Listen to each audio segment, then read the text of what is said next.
अंतर जनपदीय डकैत गैंग का खुलासा, 6 डकैत गिरफ्तार। बुलंदशहर, हापुड़ और अलीगढ़ की आधा दर्जन डकैती की वारदातों का खुलासा। घर का दरवाजा खुला देखकर डकैत घर में धावा बोल देते थे। वहीं यमुनापुरम कॉलोनी समेत जनपद में हुई डकैती की 2 वारदातों का भी पुलिस ने खुलासा किया है। डकैती गैंग के सरगना आसिफ पर 14 मुकदमे दर्ज हैं। डकैतों के कब्जे से नकदी, स्कॉर्पियो गाड़ी, 3 चाकू, 1 तमंचा और डकैती के दौरान लूटा गया सामान भी बरामद हुआ है। बुलंदशहर कोतवाली देहात और स्वाट टीम की संयुक्त टीम को सफलता हाथ लगी है। पुलिस उप महानिरीक्षक वरिष्ठ पुलिस अधीक्षक की बुलंदशहर कोतवाली देहात और स्वाट टीम की संयुक्त टीम को सफलता हाथ लगी है।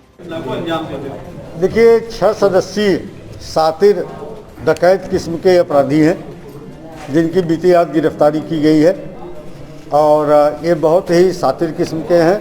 इनका गैंग लीडर आसिफ गाजियाबाद का रहने वाला है, जो थाना मसूरी के मुगल गार्डन कॉलोनी में वर्तमान में रह रहा है। 14 मुकदमे इसके विरुद्ध डकैती और गंभीर धाराओं के पूर्व से दर्ज रहे हैं और इस गैंग में कुल 6 सदस्य गिरफ्तार हुए हैं, जिसमें 3 बागपत के हैं, 1 खुर्जा देहात बुलंदशहर का है, 1 मेरठ का है और आसिफ गाजियाबाद का है।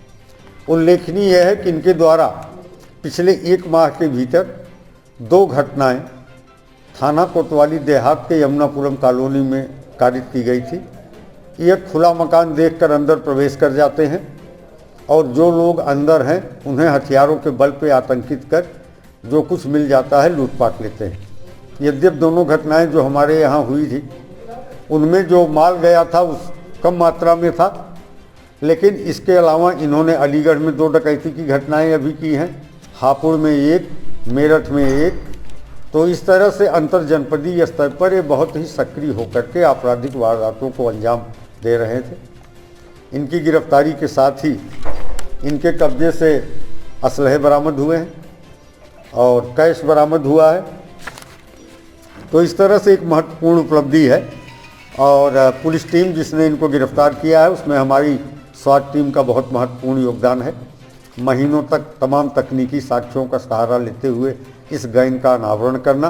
गैंग के पास एक स्कॉर्पियो है, उसी में बैठ के जाते हैं, अच्छी कॉलोनियों में प्रवेश करते हैं और जहां इन्हें लगता है कि कोई घर खुला है या कमज़ोर किस्म के लोग दिखाई देते हैं फिजिकली, घर में घुस के अंदर से दरवाजे बंद कर वारदात कर चंपत हो जाते हैं।